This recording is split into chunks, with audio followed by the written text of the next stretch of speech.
উদ্ধব বলছেন, হে ভগবান, আপনার মুখ থেকে 24 গুরুর সংবাদ শুনে আমি বুঝতে পারলাম এই সংসার অনিত্য।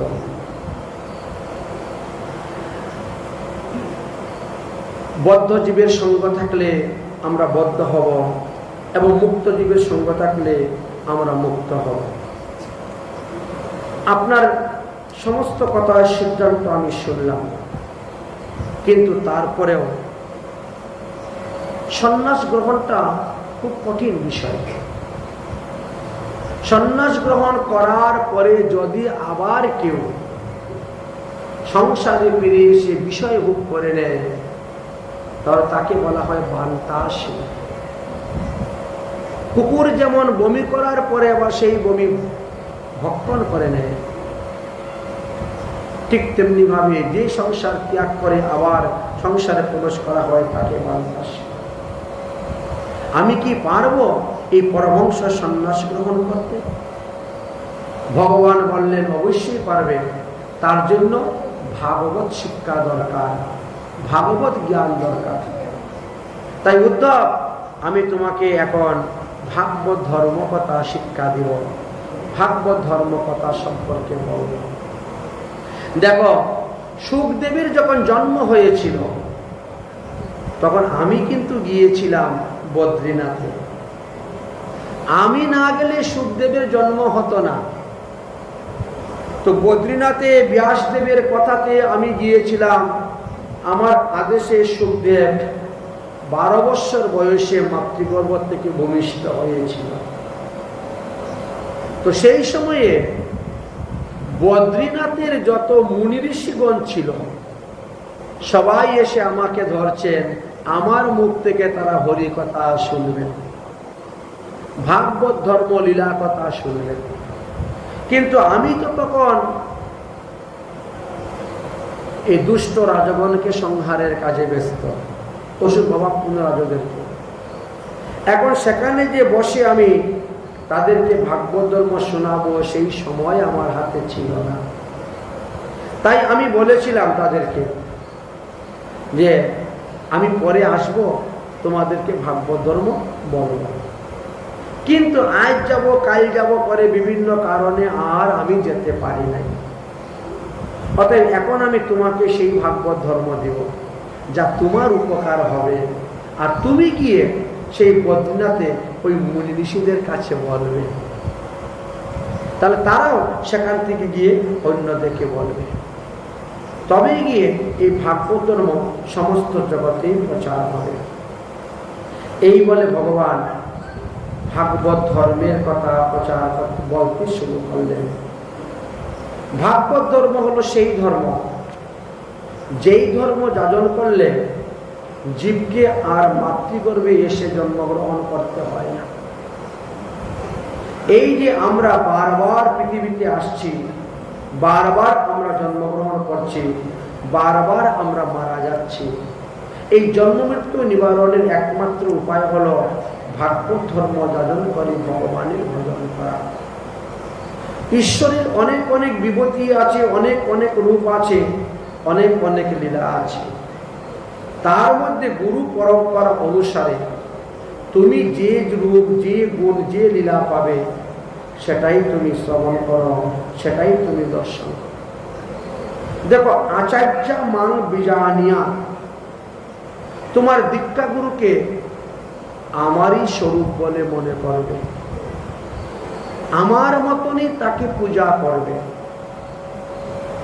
তাই বলছেন, গুরু শ্বশ্রবানম আচার্যম সেবাদত্যম না চায়ে, যারা দীক্ষা গ্রহণ করার পরে গুরু সেবা করে না, গুরুর আদেশ পালন করে না, তারা গুরু ত্যাগী দলের মধ্যেই পড়ে যায়।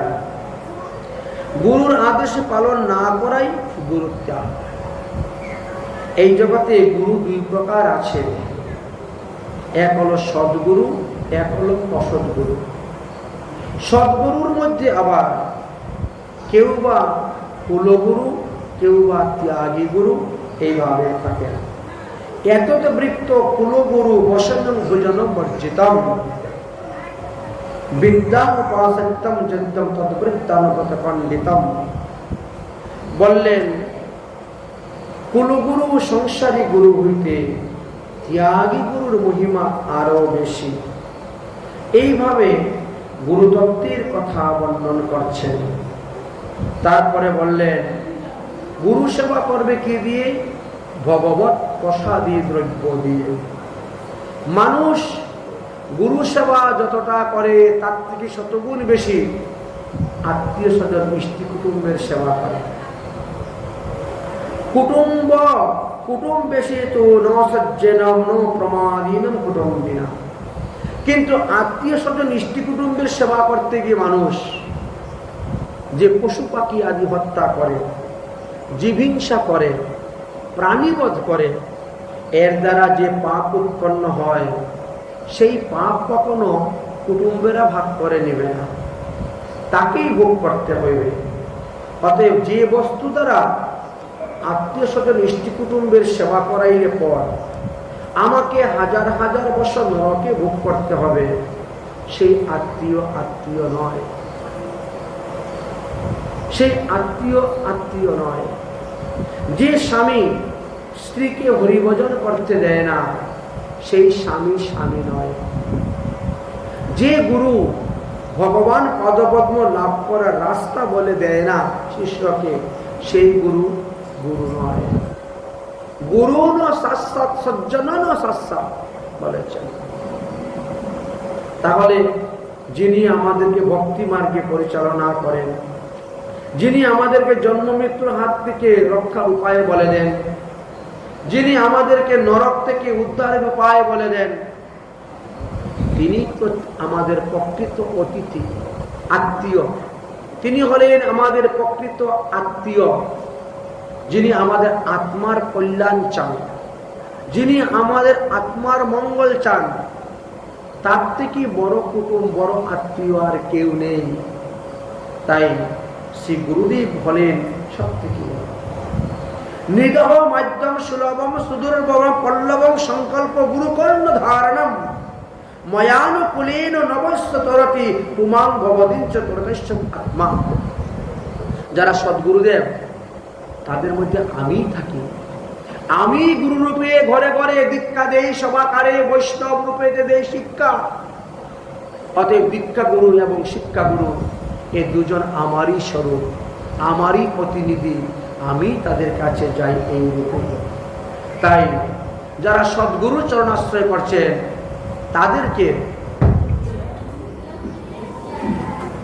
তাদেরকে আর বেশি পরিশ্রম করতে হয় না।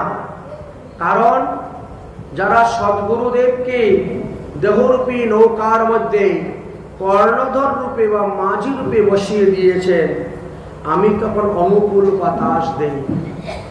ময়ানুকুলেন নবস্য তরতি। সে গুরুদেবকেও কষ্ট করতে হয় না শিষ্যের দেহরূপী নৌকাকে ভবসিন্ধুর পরপারে নিয়ে যাওয়ার জন্য।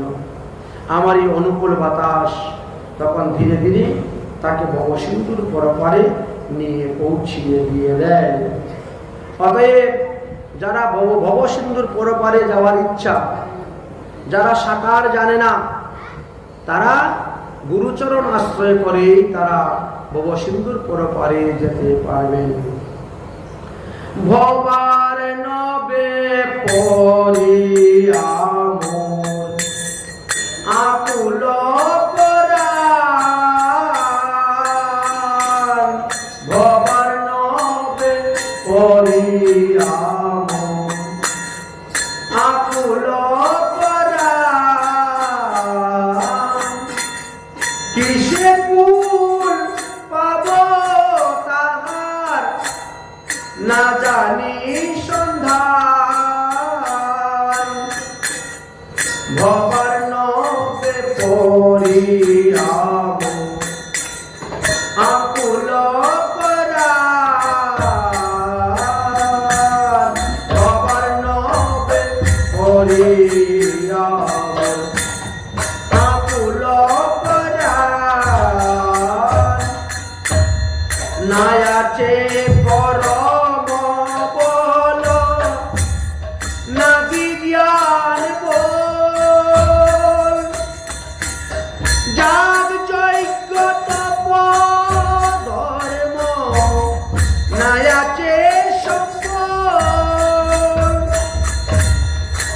নিতান্ত দুর্বল আমি, না জানি সাঁতার, এ বিপদে কে আমারে করিবে উদ্ধার। ভবার নামে করিয়া আকুল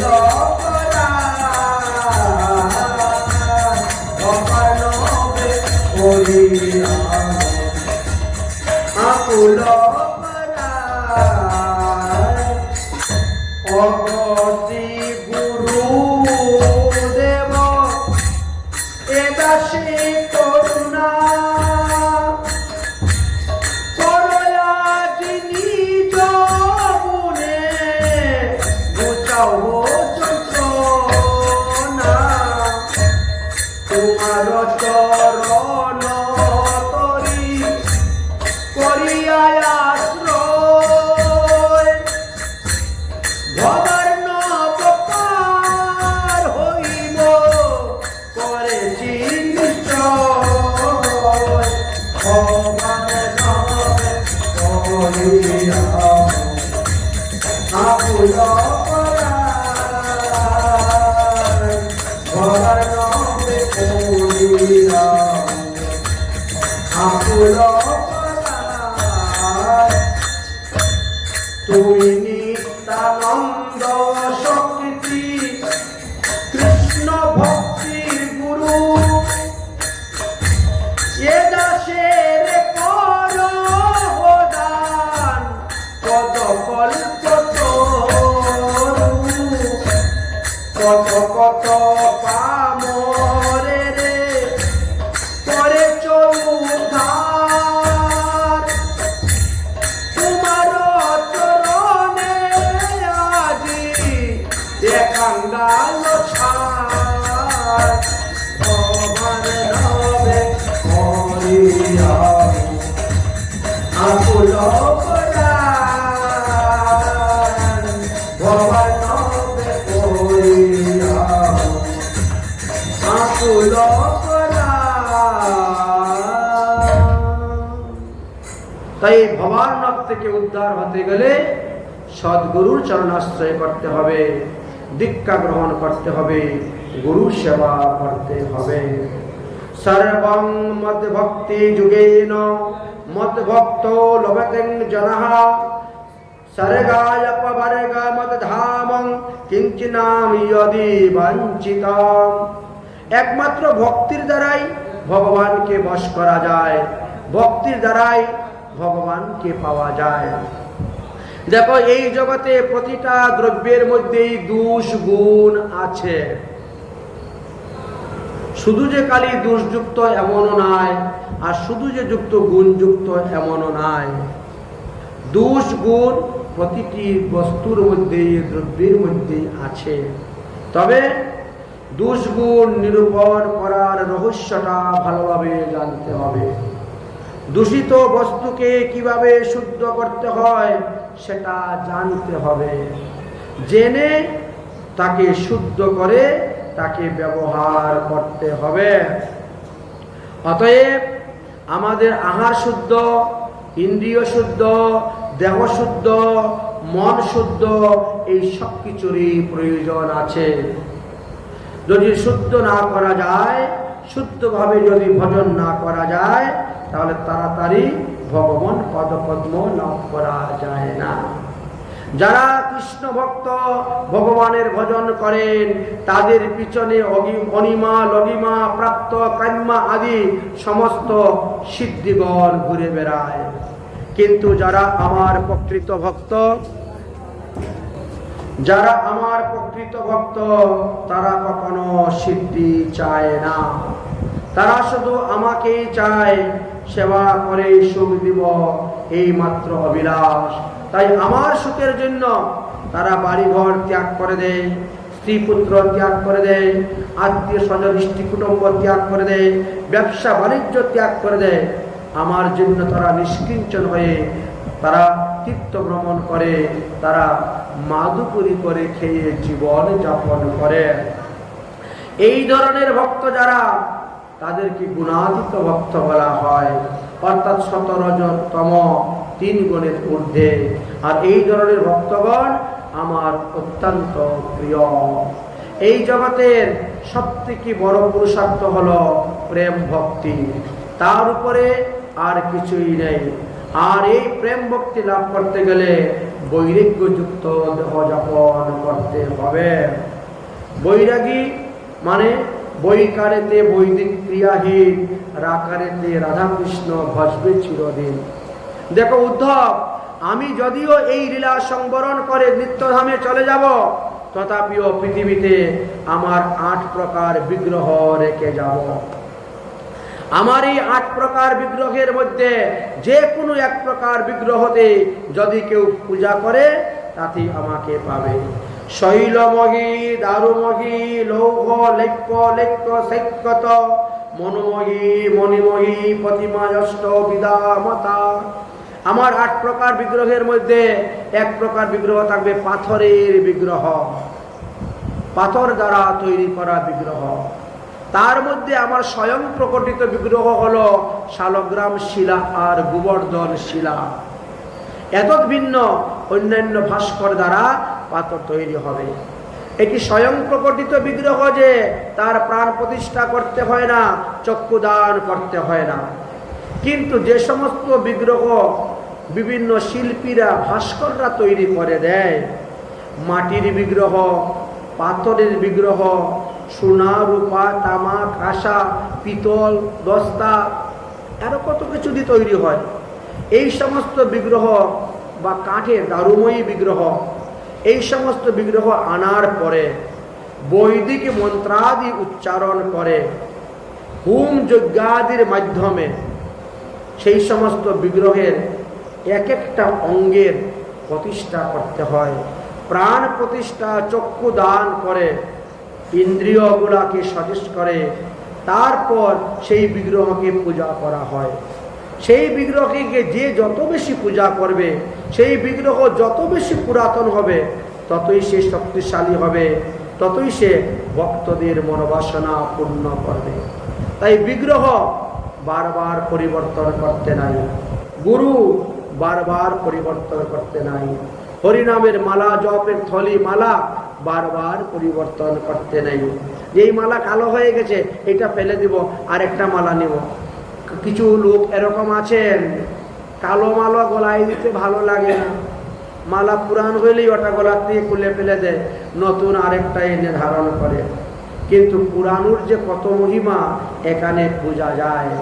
ভগবান বললেন আমার 8 প্রকার বিগ্রহকে 2 ভাগে ভাগ করা হয়েছে। এক হলো চল বিগ্রহ আর এক হলো অচল বিগ্রহ। চল বিগ্রহ যেটা, এটা মন্দিরে যাবেন, মন্দির থেকে বিভিন্ন স্থানে যাবেন, বিভিন্ন ভক্তদের বাড়ি যাবেন, উৎসব অনুষ্ঠানে যাবেন। আর অচল বিগ্রহ যেটা, এটা মন্দির থেকে আর বেরোবে না। একবার যখন তিনি মন্দিরে ঢুকেছেন আর তিনি মন্দির থেকে বেরোবেন না। তাই বিগ্রহ প্রতিষ্ঠা করতে গেলেও একজন উত্তম ভালো পণ্ডিতকে নিয়ে দিন, তারিখ, তিথি, নক্ষত্র দেখে কাজ করতে হয়। একদিনে যে বিগ্রহ প্রতিষ্ঠা হয় সেটা হয় বিগ্রহ শুদ্ধিকরণ। পঞ্চামৃত, পঞ্চগব্য, গঙ্গার জল, ডাবের জল, ফলের রস দিয়ে স্নান করাইলেন, এটা বিগ্রহ শুদ্ধিকরণ হয়। কিন্তু বিগ্রহ প্রতিষ্ঠা করতে গেলে তাকে 7 দিন সময় লাগবে। কারণ এক এক দিন এক একটি দ্রব্য দিয়ে ভগবানকে স্নান করাইতে হয়।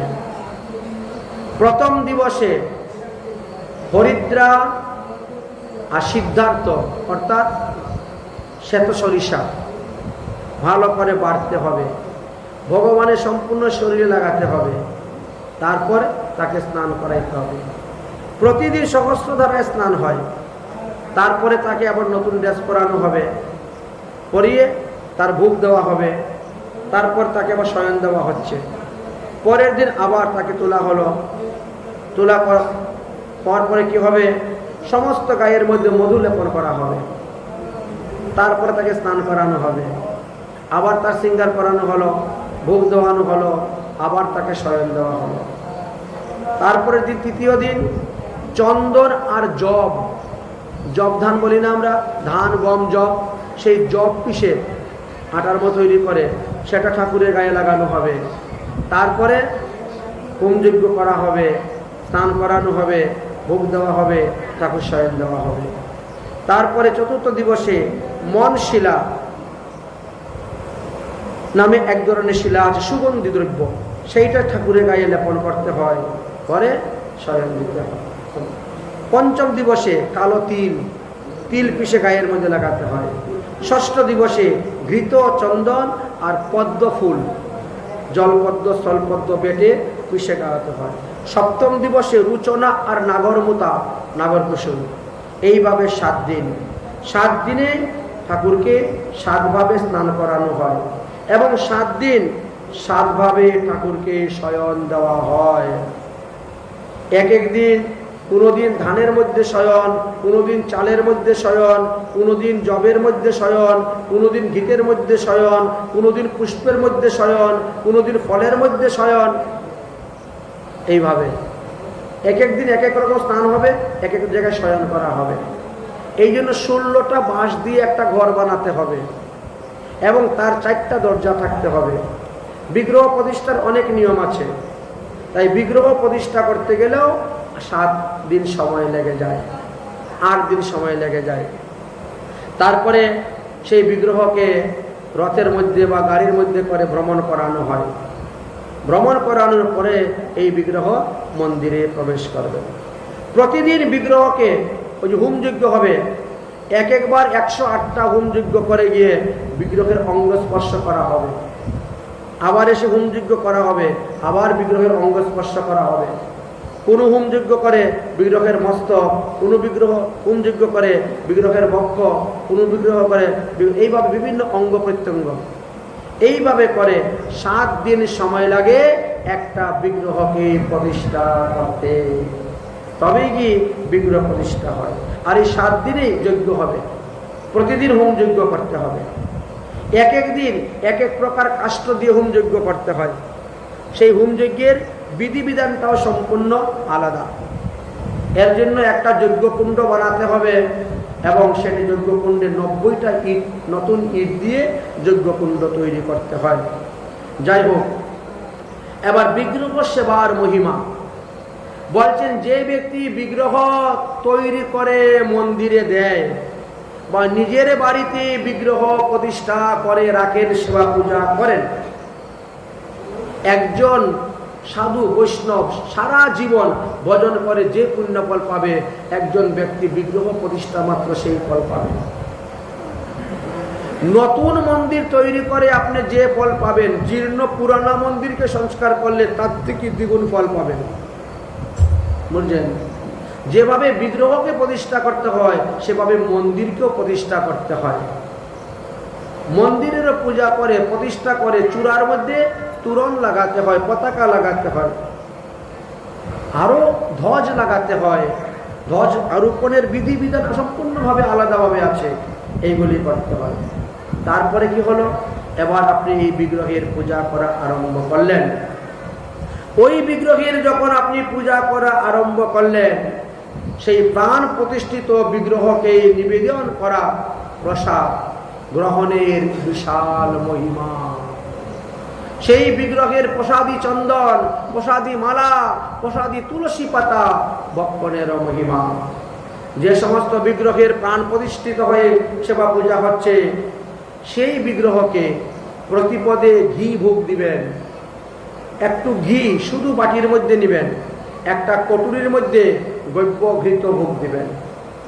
সেই ভোগ প্রসাদ এনে আপনি খাবেন, আপনার পুরানো রূপ ভালো হয়ে যাবে।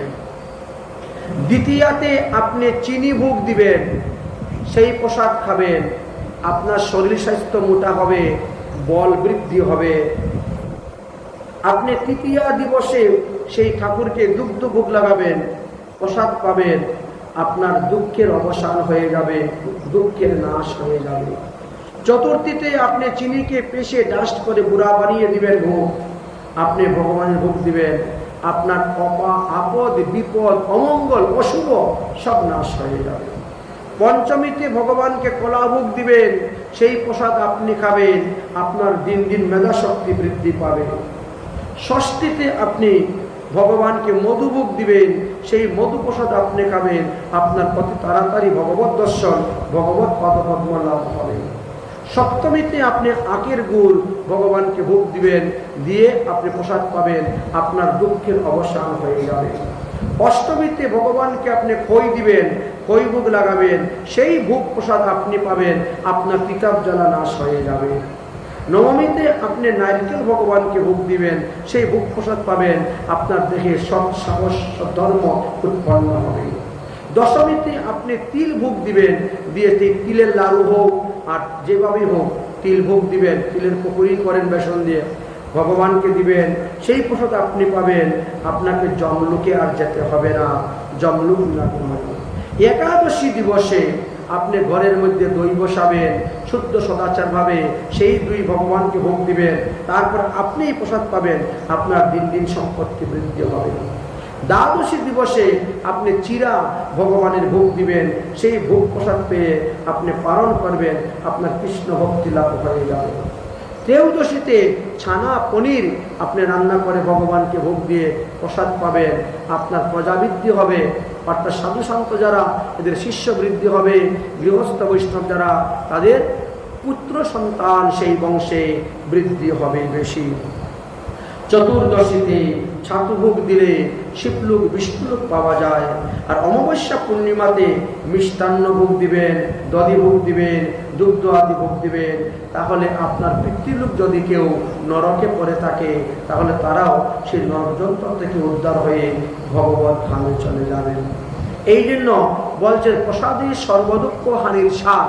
ভগবানের প্রসাদ যদি কেউ একবার পায় 1000 ব্রতের ফল লাভ করতে পারে। 1000টি ব্রত করলে যেই ফল পাওয়া যায়, ভগবানের প্রসাদ পেলে সেই ফল পাওয়া যায়।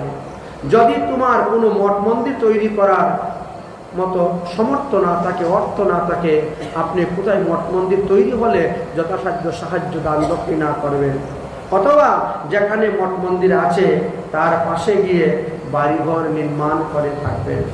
যখন মন্দিরে কীর্তন হবে, যখন মন্দিরে ঘণ্টা বাজবে, যখন মন্দিরে আরতি হবে, আপনি শুনতে পাবেন।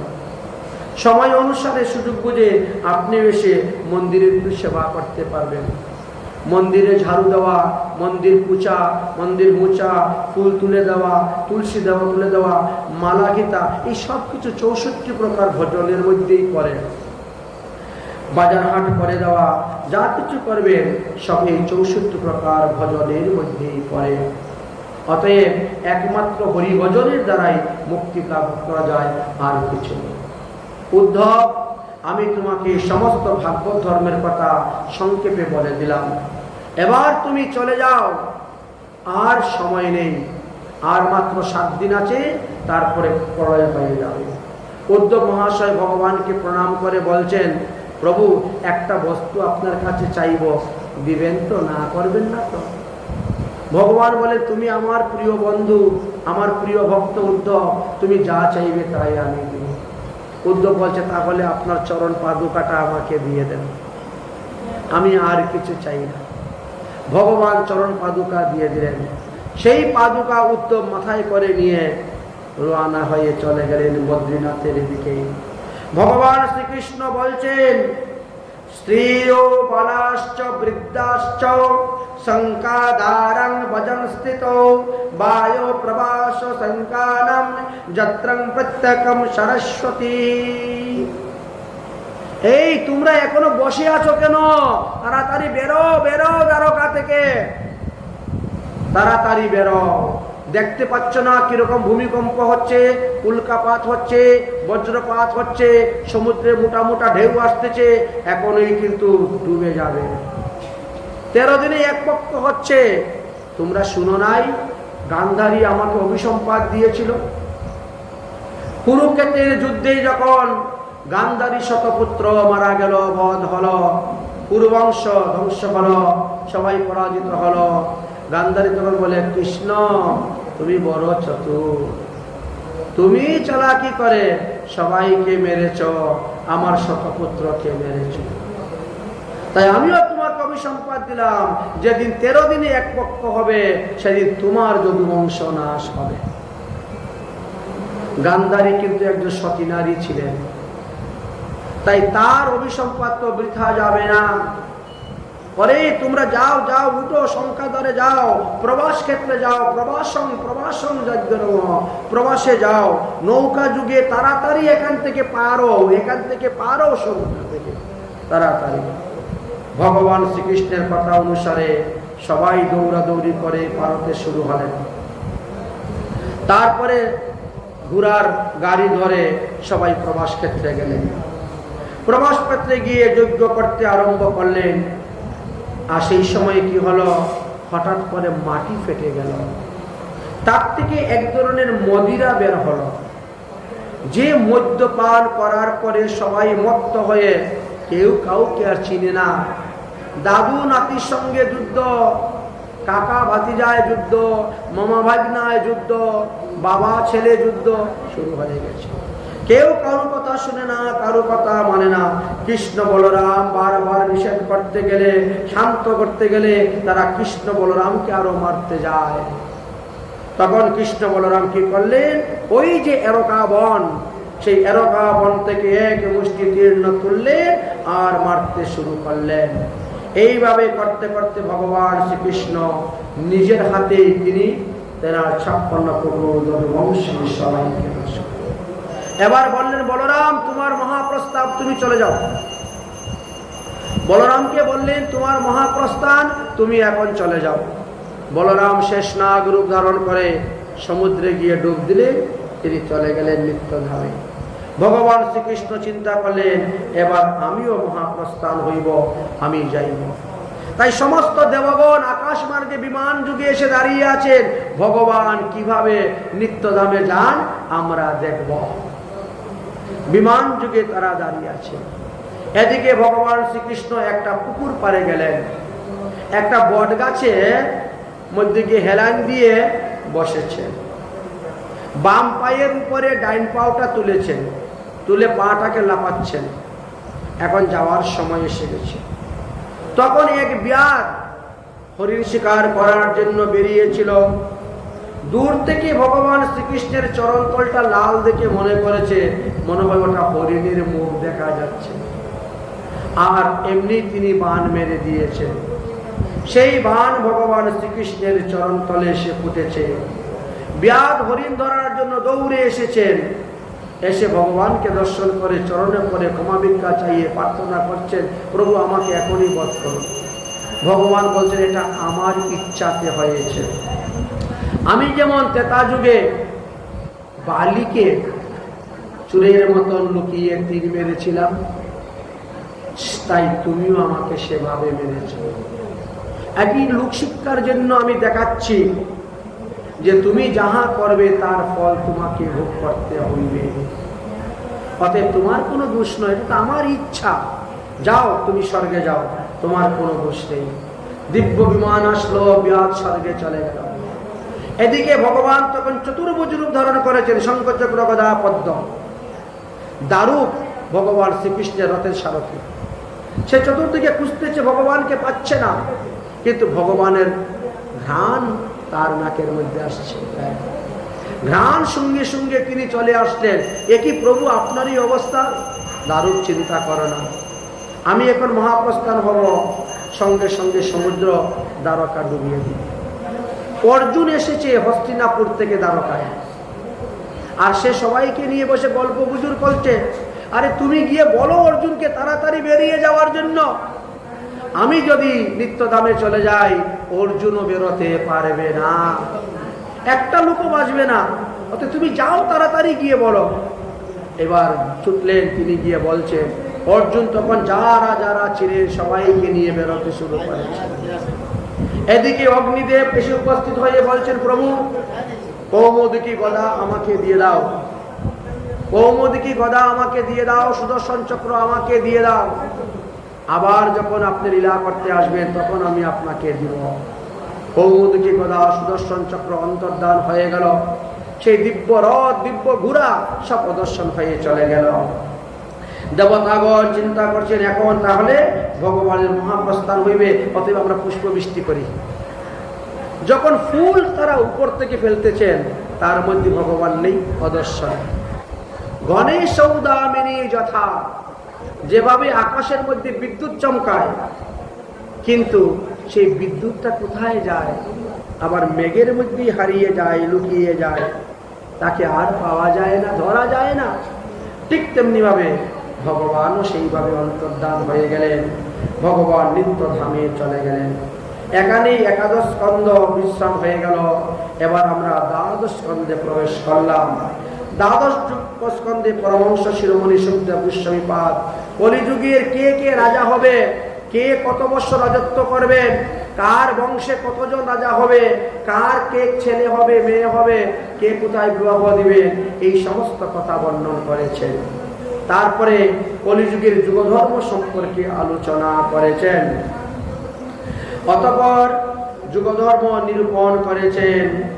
এইভাবে একে একে সব ধরনের তত্ত্বকথা বর্ণন করার পর সুখদেবজি বললেন, হে পরীক্ষিত, আমি তোমার কাছে সব কথা উপদেশ দিয়ে দিয়েছি, বলে দিয়েছি। এখন আমি মহাপ্রস্থান, দ্বাদশ স্কন্ধ ভাগবত আমার পাঠ হয়ে গেছে, আমি এখন চলে যাব। তুমি মনে করো আমার জন্ম হয়েই নাই, তুমি মনে করো আমি বিয়ে করিই নাই, আমার কোনো ছেলে নাই, মেয়ে নাই, স্ত্রী নাই, রাজ্য নাই, আমি একা এসেছি, একা যাব। এই একমাত্র তুমি হরি এই চিন্তা করো, পরে তুমি ভগবানের চিন্তা করে করে ধ্যান করো, ভগবানের চরণে তোমার ধ্যান লাগাও, লাগিয়ে তুমি ভগবত ধামে চলে যাও। তৎপনার ধ্বংসনেও তোমার মৃত্যু হবে না। তুমি যে 7 দিন যাবৎ ভাগবত কথামৃত পান করেছ, এর দ্বারা তোমাকে আর পৃথিবীতে এসে জন্মগ্রহণ করতে হবে না। ব্রহ্মা পৃথিবীতে জন্মগ্রহণ করলেও তোমাকে আর এসে জন্মগ্রহণ করতে হবে না। তুমি জন্ম মৃত্যুর হাত থেকে নিবারণ হয়ে গেছ। অতএব আমি এখন চললাম, তুমি হরি ধ্যান করো, এটাই আমার শেষ অন্তিম উপদেশ। মহারাজ পরীক্ষিত তখন কি দিবেন? দেওয়ার তো কিছুই নেই, শুধু খালি দণ্ডবত প্রণাম। দণ্ডবত প্রণাম করে তিনি সুখদেবের পূজা করলেন। हरि का कथा सुनाने वाले, प्रभु का नाम सुनाने वाले, प्रभु का लीला सुनाने वाले, तुमको लाखों प्रणाम, तुमको लाखों प्रणाम। हरि का कथा सुनाने वाले, प्रभु का नाम सुनाने वाले, प्रभु का लीला सुनाने वाले, तुमको लाखों प्रणाम, तुमको हम धुनी लगी ते बन में, तो बेटे ते तन में, हम धुनी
प्रभु का लीला सुनाने तुमको लाखों प्रणाम, तुमको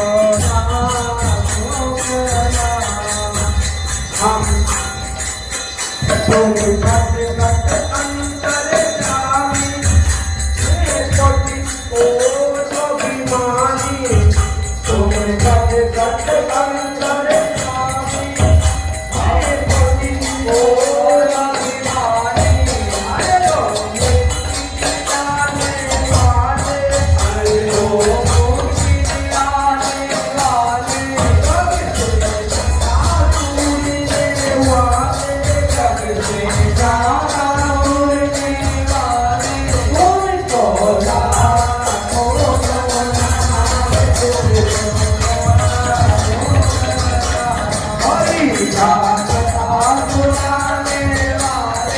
प्रभु का नाम सुनाने वाले, प्रभु का लीला सुनाने वाले, ओ भोला ओ भोला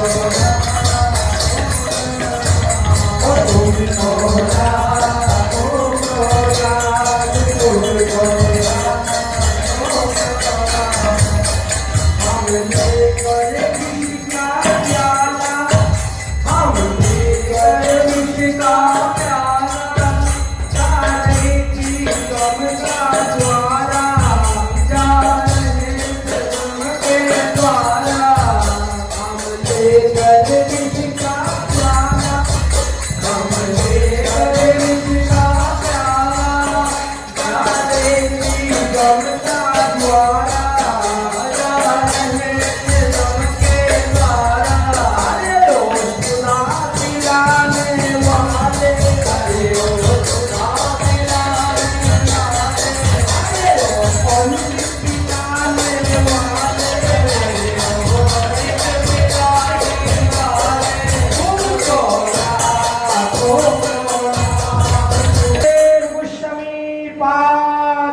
গোস্বামী পাল সেখান থেকে উঠে চলে গেলেন। কিন্তু মুনি ঋষিরা সবাই এখনো বসে আছেন।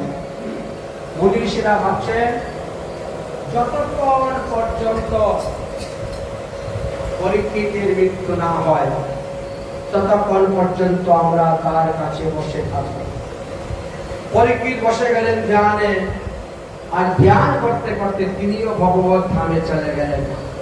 কিন্তু কেউ বুঝতে পারলেন না পরীক্ষিত মারা গিয়েছে, যেমনটা আছে তেমনটা। একদিকে তক্ষক নাগ, তিনি চিন্তা করলেন এত লোকের ভিড়ের মধ্যে গিয়ে আমি কেমন করে তাকে ছুবল মারবো, আমাকে তো আগেই ডান্ডা দিয়ে মেরে দিবে তোকে।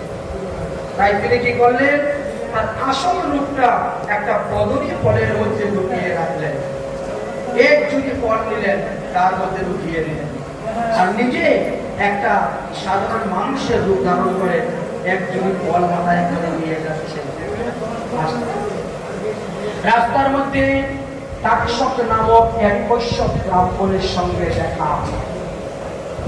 উভয়ের মধ্যে কথাবার্তা হলো, উভয়ের মধ্যে পরিচয় হলো, উভয়ের মধ্যে শক্তি পরীক্ষা হলো।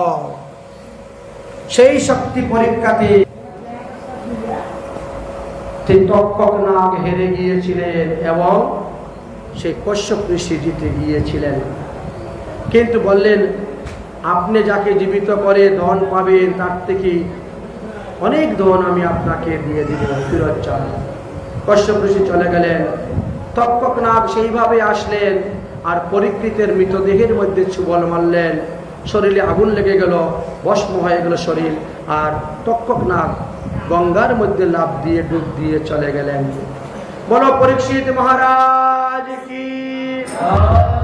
পরীক্ষিত নিত্যধামে চলে গেলেন।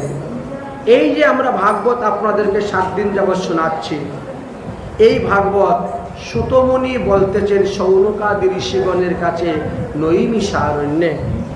তাই পরীক্ষিতের মহাপ্রস্থান, সুখদেবের মহাপ্রস্থান হওয়ার পরও নৈমিষারণ্যের শৌনকাদি মুনিগণ জিজ্ঞাসা করছেন আমাদের যে 18টা পুরাণ আছে, এই 18টা পুরাণের কি কি নাম, কোন পুরাণে কতগুলা শ্লোক, আপনি কৃপা করে বলুন।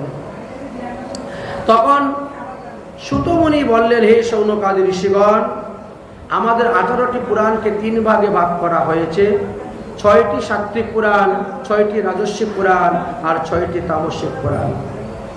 সাত্ত্বিক পুরাণগুলোর নাম তোমার নিকটে বলতেছি, শোনো।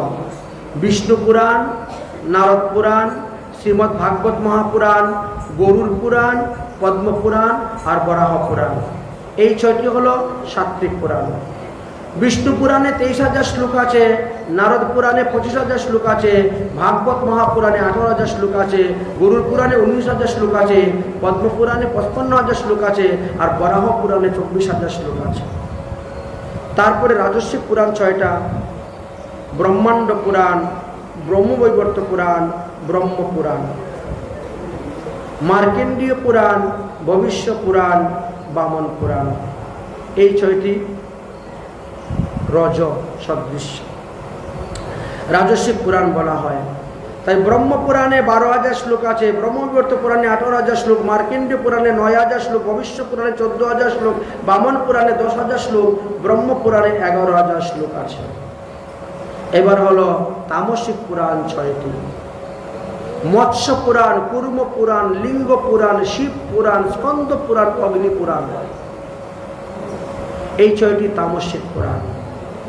মৎস্য পুরাণে 14,000 শ্লোক, কুর্ম পুরাণে 17,000 শ্লোক, লিঙ্গ পুরাণে 11,000 শ্লোক, শিব পুরাণে 24,000 শ্লোক, স্কন্দ পুরাণে 81,000 শ্লোক আর অগ্নি পুরাণে 15,000 শ্লোক। সাত্ত্বিক পুরাণে ভগবান বিষ্ণুর মহিমার কথা বলা হয়েছে। রাজস্বিক পুরাণে ব্রহ্মা মহাদেবের কথা বলা আছে। তামসিক পুরাণে সমস্ত দেবদেবীর কথা বলা আছে। এতদ ভিন্ন আরো কিছু উপপুরাণও ছিল। পুরাণ লেখার পরে অবশিষ্ট যাওয়া ছিল উপপুরাণ। ঋষিগণ বললেন, মার্কেন্ডীয়র কথা শুনে মনে হচ্ছে আমরা একটু মার্কেন্ডীয় ঋষির জীবনী কথা শুনতে চাই। বললেন, মার্কেন্ডীয় ঋষি হলেন মৃকণ্ড ঋষির পুত্র। প্রথম জীবনে নিঃসন্তান ছিলেন বলে মহাদেবের তপস্যা করলেন। মহাদেবের বরে তিনি সন্তান পেয়েছিলেন, কিন্তু মহাদেব বর দিয়েছিলেন সেই সন্তানের পরমায়ু হবে মাত্র 7 বৎসর। কিন্তু পরবর্তী সময় মার্কণ্ড ঋষি ভজন করলেন এমন যে 7 কল্প পরমায়ু হয়ে গেল, তথাপিও তিনার মৃত্যু হল না। 7 বার পৃথিবী সৃষ্টি হয়েছে, 7 বার পৃথিবী প্রলয় হয়েছে, তথাপিও তিনার কিচ্ছু হয় নাই। ভজনের দ্বারা তিনার এতটাই আয়ু বৃদ্ধি হয়েছিল। তিনাকে দেখার জন্য মহাদেব এসেছিলেন, পার্বতী এসেছিলেন, এমন মহিমার কথা। এখন আমরা ক্রমচক্রিকার মধ্যে প্রবেশ করব। অর্থাৎ এই 7 দিন আমরা যা যা বিষয় নিয়ে আলোচনা করেছি তার সংক্ষেপে আলোচনা করব। শ্রীমদ্ ভাগবত সপ্তাহ জ্ঞান যজ্ঞের প্রথম দিবসের পাঠের বিষয়বস্তু ছিল ভাগবতের মাহাত্ম্য এবং প্রথম স্কন্ধ।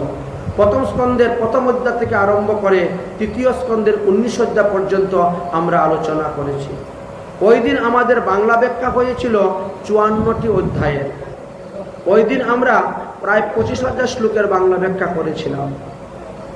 প্রথমেই ভক্তি যুগের কথা আলোচনা হয়েছিল, ভক্তি নিরূপণ, দণ্ডবত প্রণামের মহিমা, তারপরে পরীক্ষিত মহারাজের জন্ম, পরীক্ষিতের অভিশাপ, গঙ্গা তটে অন্বেষণ ব্রত, সুখদেব গোস্বামীর জন্ম, ধুন্ধুকারীর কাহিনী, ভক্তিদেবী নারদ মুনির সংবাদ, পরীক্ষিত মহাদেব সংবাদ, ব্রহ্মনারদ সংবাদ, 24 অবতার, ভগবানের 24 অবতারের কথা, বিদুরের জন্ম কথা, বিদুর মৈত্রী সংবাদের কথা, বিদুর উদ্ধব সংবাদ, ভাগবত পুরাণের 10টি লক্ষণের কথা, ব্রহ্মার দ্বারা সৃষ্টিকার্য কথা, বিরাট পুরুষের উৎপত্তি কথা, পৃথিবী দেবীর জন্ম কথা, পৃথিবী অবতারের কথা, বরাহ অবতারের কথা, হিরণ্যকশ্যপু সঙ্গে যুদ্ধ, হিরণ্যকাক্ষের সঙ্গে যুদ্ধ, হিরণ্যকাক্ষকে বধ, জয় বিজয়ের কাহিনীর কথা ইত্যাদি আমরা প্রথম দিবসে শ্রবণ করেছি।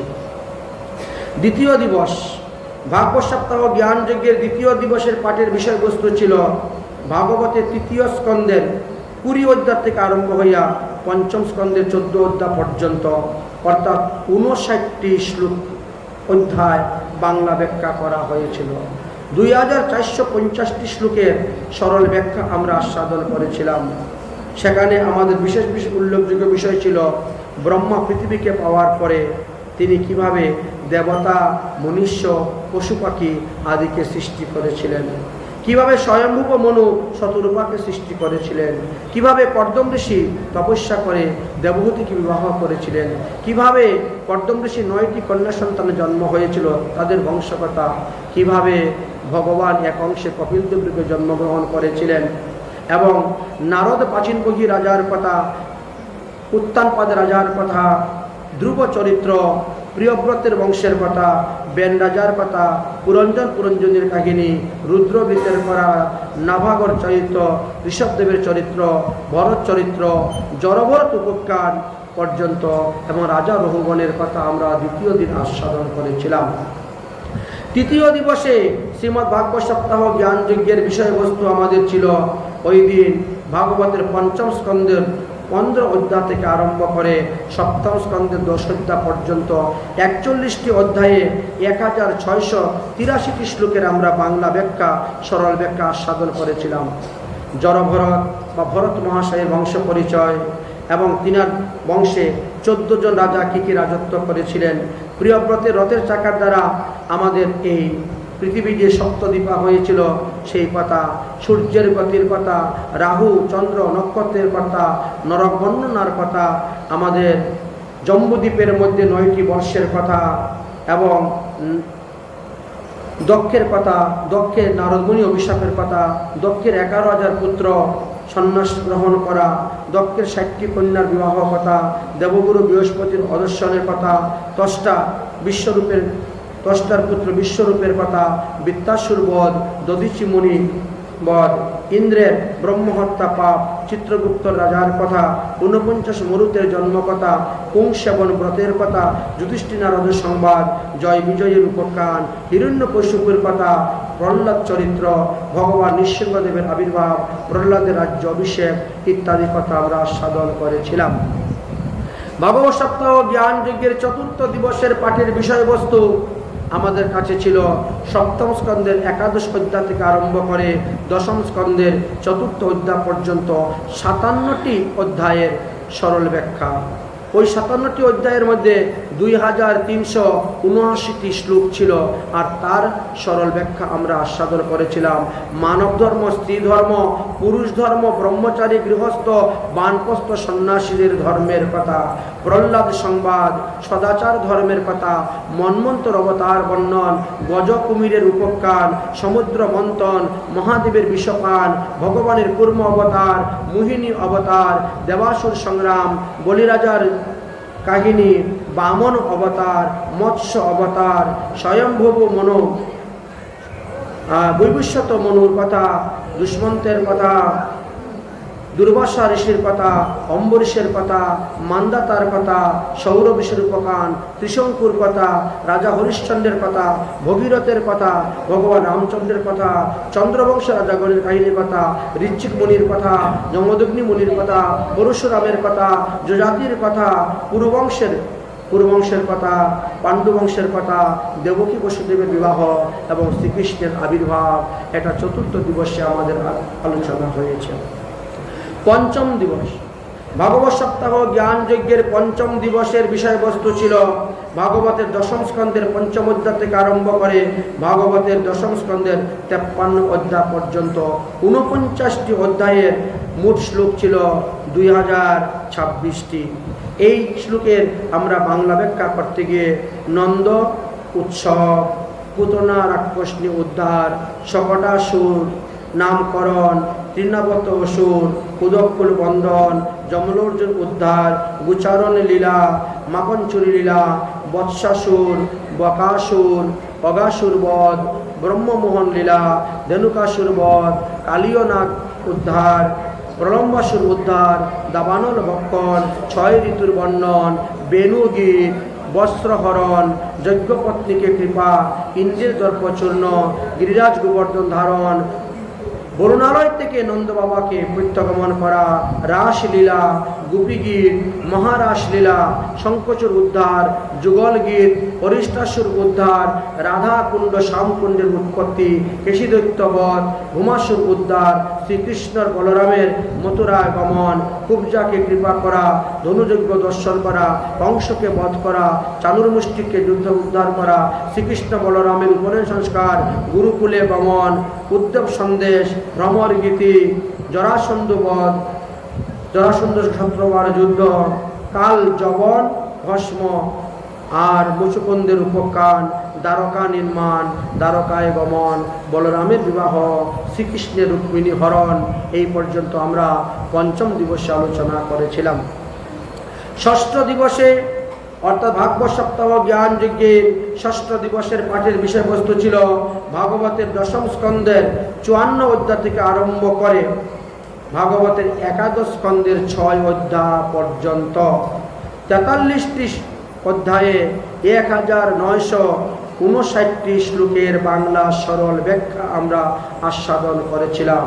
তার মধ্যে আমাদের মুখ্য বিষয় ছিল ভগবান শ্রীকৃষ্ণ রুক্মিণীকে বিবাহ, প্রদ্যুম্নের জন্ম, সম্বরাসুরের কথা, সমন্ত পঞ্চক মণির কথা, শতধন্যা বধ, নরকাসুর বধ, শ্রীকৃষ্ণের 16,108টি বিবাহ, রুক্মী বধ, উষা অনিরুদ্ধের বিবাহ, বানাসুরের যুদ্ধ, শ্রীকৃষ্ণের যুদ্ধ, মহাদেবের সঙ্গে শ্রীকৃষ্ণের যুদ্ধ, নিগরাজার কাহিনী, বলরাম বৃন্দাবনে গমন, বলরামের রাসলীলা, কুণ্ডুক এবং কাশীরাজ উদ্ধার, দ্বিবিধ বানরের কথা, কৌরবের উপর বলরামের ক্রোধ, লাঙ্গলের দ্বারা হস্তিনাপুর আকর্ষণ, দেবশ্রী নারদ দ্বারা গৃহস্থ ধর্ম প্রচার, ভগবান শ্রীকৃষ্ণ নিত্যকর্ম কি করতেন। তারপরে পঞ্চপাণ্ডবের কথা, পঞ্চপাণ্ডবের রাজস্বীয় যজ্ঞ, জরাসন্ধ বধ, শিশুপাল উদ্ধার, শল্ভ উদ্ধার, দন্তবক্র উদ্ধার, বলরামের দ্বারা তীর্থভ্রমণ, লোমহর্ষ নামক সুতমণিবধ, বিলবল রাক্ষস উদ্ধার, বলরামের তীর্থযাত্রা, সুদামা বিপ্র দ্বারকায় গমন, সূর্যগ্রহণের কথা, কুরুক্ষেত্রে শ্রীমতী রাধারানীর গমন, শ্রীকৃষ্ণের মিলন, বসুদেব এবং বসুদেবের যজ্ঞ কথা, দেবকীর 6 পুত্র প্রসাদ থেকে আনয়ন, অর্জুন সুভদ্রা বিবাহ কথা, সংকট, মহাদেবের সংকট মোচন উপকান, দ্বারকায় ব্রাহ্মণের 10টি পুত্রের কথা, অর্জুনের সম্মান রক্ষা করার জন্য ভগবান বোমাসুরের কাছে গমন, দুর্বাসা ঋষির কথা, যদুবংশের উপরে অভিশাপ এবং নবযুগেন্দ্র সংবাদ। এটি ছিল ষষ্ঠ দিবসের পাঠের বিষয়বস্তু। আজ শ্রীমদ্ ভাগবত সপ্তাহ জ্ঞান যজ্ঞের অন্তিম দিবস, তাই আজ আমরা দ্বাদশ অধ্যায় শ্রীমদ্ ভাগবতের একাদশ স্কন্ধের 7ম অধ্যায় থেকে আরম্ভ করে দ্বাদশ স্কন্ধের 13 অধ্যায় পর্যন্ত আমরা আজকে 38টি অধ্যায়ের মূল বিষয়বস্তু আলোচনা করেছি। আজ ছিল আমাদের 1674টি শ্লোকের ব্যাখ্যা হয়েছিল।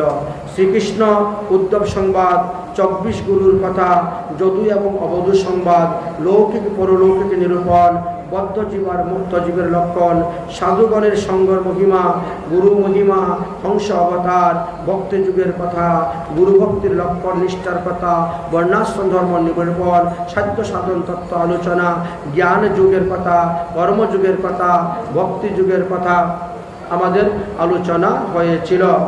এবং তৎসঙ্গে আমাদের দ্রব্যদোষ গুণ নিরূপণ, সংখ্যা নিরূপণ, তিতিক্ষীয় ব্রাহ্মণের গল্প, সংখ্যাযোগ বর্ণন, শতরজ তমগুণের কথা নিরূপণ, পুরুরভার বৈরাগ্য ধর্মের কথা, ক্রিয়াযুগের বর্ণনের কথা, সমর্থ নিরূপণ, ভগবত নিরূপণ ধর্ম, উদ্ধব বদরিকা আশ্রমে গমন, যদুবংশ সংহার, কলিযুগের রাজাগণের বর্ণন, কলিযুগের ধর্ম বর্ণন, নাম সংকীর্তনের মহিমা, সুখদেবের অন্তিম উপদেশ, পরীক্ষিতের মহাপ্রস্থান, জনমেজয় সর্পযজ্ঞ করলেন, 18টি পুরাণের মহিমা কথা হলো মার্কেন্ডীয় মুনির তপস্যা এবং বরদার আদি প্রসঙ্গে শ্রীমদ্ ভাগবতের মহিমা বলে আমরা এখানে ভাগবত কথা বিশ্রাম দিব। তবে ভাগবত কথা বিশ্রামের আগে একটি শ্লোক সবাইকে উচ্চারণ করতে হবে। অতএব আমার সঙ্গে এই শ্লোকটা 3 বার উচ্চারণ করবেন, তারপরে আমরা ভাগবত বিশ্রাম দেব। বলো নাম সংকীর্তনায় সর্ব পাপ প্রণাশনা প্রণামো দুঃখ শমনস্তা স্তং নমামি হরিপরম। নাম সংকীর্তনায় সর্ব পাপ প্রণাশনা প্রণমো দুঃখ শামনা স্তং নমামি হরিপরা নাম সংকীর্তনায় সর্ব পাপ প্রণাশনা প্রণমো দুঃখ শামনা স্তং নমামি হরিপরা इति श्रीमद्भागवत महापुराणं दशस्कन्धः विष्णुः ओम पूर्णमद पूर्णमिदं पूर्णात् पूर्णमुदच्यते पूर्णस्य पूर्णमादाय पूर्णमेवावशिष्यते। बोलो श्रीमद्भागवत महापुराण की जय। वस्तु गोविंदं तुभ्यम् एवं समर्पये। এখন আমরা ভাগবতের পূজা করাবো, একটু অপেক্ষা করুন। ভাগবতের পূজা হবে, তারপরে ভাগবতের আরতি হবে। অতএব একটু অপেক্ষা করুন, 10 মিনিটও লাগবে না, ভাগবত পূজা হয়ে যাবে। যারা যারা ফুল তুলসী নিয়ে এসেছেন তারা ফুল তুলসী আপন আপন হাতে নিয়ে নেন। মহারাজজি আসুন। প্রথমে হাতের মধ্যে জল নেন, এরকম করে হাতে জল নেন। ओम श्रीमद्भागवत ऐक्यम स्तोत्रम मंत्रस्य नारद ऋषि बृहति छंद श्री कृष्ण परमात्मा देवता ब्रह्म बीजम बृहति छंद श्री कृष्ण परमात्मा देवता ब्रह्म बीजम भक्ति शक्ति ज्ञान वैराग्य किलिकम मम श्रीमद्भागवत प्रसादम सिद्धार्थे भागवत पूजने विनियोग। घटेर ऊपर दिए दें। এবার চন্দন হাতে নেন। প্রথমে ভাগবতের উপর চন্দন দেন, জল ছিটা দিন। ওম নমো ভগবতে মহাপুরাণ পুরুষায় পুরুষোত্তমায় এতদ গন্ধ পুষ্প অর্পণায় নমো নমঃ। ওম শ্রীখণ্ড চন্দনম দিব্য ঘর্ণাঢ্যম ঘানবুত্তমম বিলোপেন সুরচেষ্টম চন্দনম প্রতিগৃহ্যতাম এত সচন্দন সমর্পয়ামি। তুলসী পাতা দিয়ে तुलसी पत्र। ओम नमो भगवते महापुराण पुरुषोत्तमाय एत तुलसी पत्र समर्पयामि। ओम तत्नस्तानम हिमोर्पाच रत्नरूपाच मंजरीम तम भक्त प्रसिदामृतं प्रसिदं श्री हरिप्रिया। फूल देन, पुष्प देन। ओम श्रीमद्भागवत नमात्मनं स्वरूपिणे श्री भगवात्मने यते गंध पुष्पे ओम नमो महापुराण पुरुषोत्तमाय नमो नमः एतत् पुष्प समर्पयामि। একটা ফুলের মালা দিয়ে দেন। ओम मल्लादीनां सुगंधीनां मल्लादीना वै प्रभुः मल्लादीनां पुष्पाणीनां गृहीतां परमेश्वर एतं पुष्पमल्ल समर्पयामि नमो नमः। বস্ত্রটা ধরেন, বস্ত্রটা হাত দিয়ে স্পর্শ করুন। বস্ত্রদান, বস্ত্রটা এটা ধরেন, এটা ধরেন। এই বস্ত্রটা কই? এটি হাত দিয়ে ধরে নেন। ओम सीतावाष्णो सहस्राक्षं लज्जां रक्षणं पारमं देह अलंकृतं वस्त्रमं एतं शुद्धान् प्रेष्यति। ओम नमो भगवते महापुराण पुरुषोत्तमाय इदं वस्त्रं समर्पयामि। उत्तरीयं वस्त्र, আরেকটি বস্ত্র উত্তরীয়, নিচেরটা স্পর্শ করুন, তা হবে।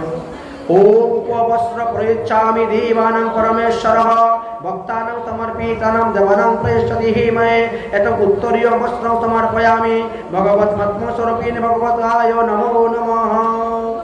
একটু সুতা, যোগ্য সূত্র।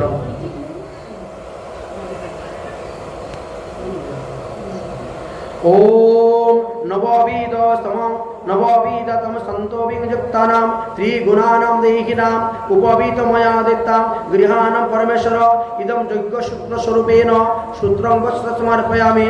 ओम नमो भगवते महापुराण पुरुषोत्तमाय नमः। फल मिष्टि भोग। ओम इदं फलं मया दिव्यं स्थापितं पुरुषोत्तमं तेन मे फलानि वाप्नोति भवेत् जन्मानि जन्मानि एतत् नैवेद्यं समर्पयामि। ओम नमो महापुराण पुरुषोत्तमाय नमो नमः। पान सुपारी।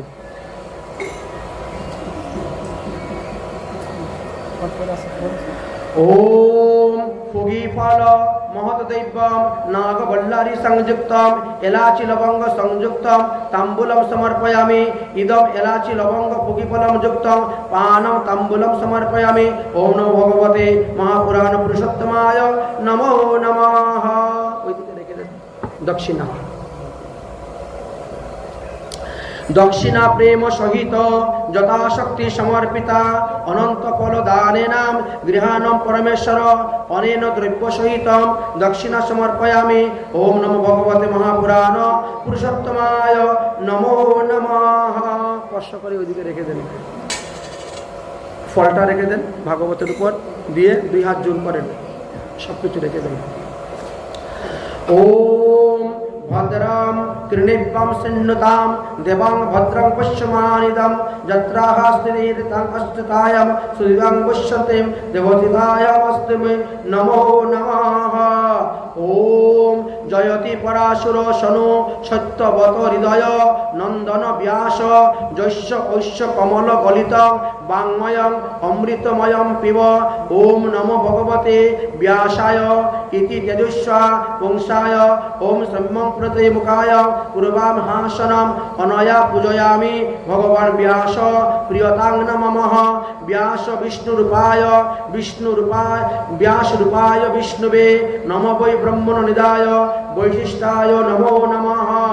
ওম শ্রী শুক রূপ প্রবুদ্ধতাম সর্বশাস্ত্র বিশারদা এতৎ কথা প্রকাশেন মদ জ্ঞানম বিনিশ্চয়ম ইয়ং য প্রজন্তে মনুপৈতে উবেতি কৃত্যম দৈপায়নং বিহর কাতরুহা জুহাব পুত্রীতি তন্ময়া তর্বনন বিদিষ্টং তং সর্বভূতয়শ্চ হৃদয়মহিমানতমস্মিনি অনয়া পূজয়া ভাগবত ভক্তা ব্যাসনন্দন শিশুকদেবায় নমো নমঃ। সুরস ভয়স কিশোর মূর্তি শ্যাম বর্ণ দিগম্বরম ব্যাসনন্দন সুখমুনি চরণে কোটি কোটি করতো প্রণাম। বলো শ্রী সুখদেব গোস্বামী পাদ কি, পরীক্ষিত মহারাজ কি, শ্রী শুক মুনি কি, শ্রী শুক মুনি কি, শ্রী ব্যাসদেব জিউ কি, সর্বেভ্যো নমো নমঃ। সবাই হাতের মধ্যে ফুল তুলসী নিয়ে নেন, পুষ্পাঞ্জলি 3 বার পুষ্পাঞ্জলি দেওয়া হবে, না হলে একবারই শেষ করে দেব, একবারে পুষ্পাঞ্জলি দিয়ে দেব। এই যে ফুল, এই যে ফুল, এই যে ফুল তুলসী, যারা যারা এনেছেন তারা বের করেন, আর যারা আনেন নাই তারা আমাদের কাছ থেকে নিয়ে নেন। ও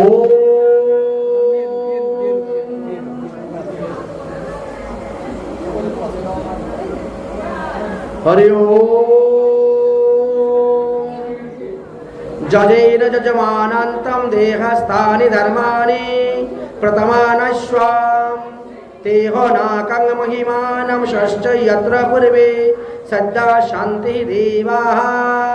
ওম যশোদানন্দনায় বিদ্মহে বাসুদেবায় ধীমহি তন্নো কৃষ্ণ প্রচোদয়াৎ।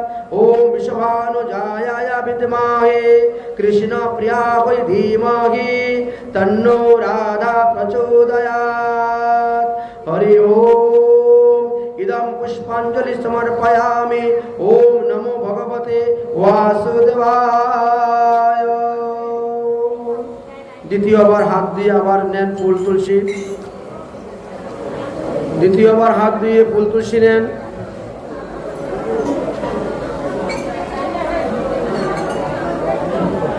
ওম কায়েন বাচা মনসেন্দ্রিয়ার্বা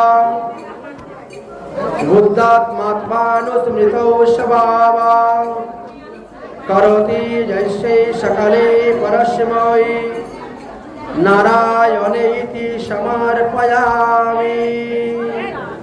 হরি ওম নারায়ণায় বিদ্মহে বৈকুণ্ঠায় ধীমহি তন্নো বিষ্ণু প্রচোদয়াৎ। হরি ওম মহালক্ষ্মী চ বিদ্মহে বিষ্ণুপত্নীশ্চ ধীমহি তন্নো লক্ষ্মী প্রচোদয়াৎ। ইতি পুষ্পাঞ্জলি সমর্পয়ামি। ওম নমো মহাপুরাণ পুরুষোত্তমায় নমো নমঃ। আবার সবাই হাত ধুয়ে নেন এবং তৃতীয়বার আবার পুনরায় পুষ্পাঞ্জলি দেন। এই জল নিয়ে যাও না। পুষ্পাঞ্জলি তৃতীয়বার ফুল হাতে নিয়ে নেন। হরি ওম।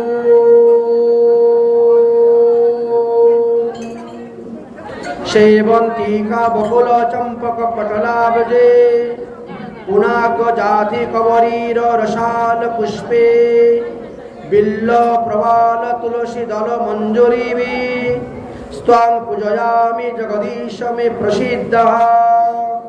ওম শচীনন্দনায় বিদ্মহে গৌরাঙ্গায় চ ধীমহি তন্নো গৌর প্রচোদয়াৎ। ওম পদ্মাবতী নন্দনায় বিদ্মহে নিত্যানন্দায় ধীমহি তন্নো রাম প্রচোদয়াৎ। হরি ওম নবাসুতায় বিদ্মহে सीतापताय धीमहि तन्नो अद्वैत प्रचोदयात्। हरि ओम एकदन्ताय विद्महे वक्रतुण्डाय धीमहि तन्नो दन्ती प्रचोदयात्। हरि ओम तत्पुरुषाय विद्महे सहस्रकिरणाय च धीमहि तन्नो सूर्यः प्रचोदयात्। हरि ओम तत्पुरुषाय विद्महे महादेवाय धीमहि तन्नो रुद्र प्रचोदयात्। हरि ओम सत्यावती नंदनाय विद्महे व्यासाय धीमहि तन्नो कृष्ण दैपायन प्रचोदयात्। हरि ओम व्याससुताय विद्महे श्रीशुकदेवाय धीमहि तन्नो बादरायण प्रचोदयात्। हरि ओम नाना सुगंध पुष्पाणि यथा काले भवानी च पुष्पांजलि मया दत्तां गृहाणं परमेश्वर। ओम नमो भगवते महापुराण पुरुषोत्तमाय नमो नमः। इदं पुष्पांजलि।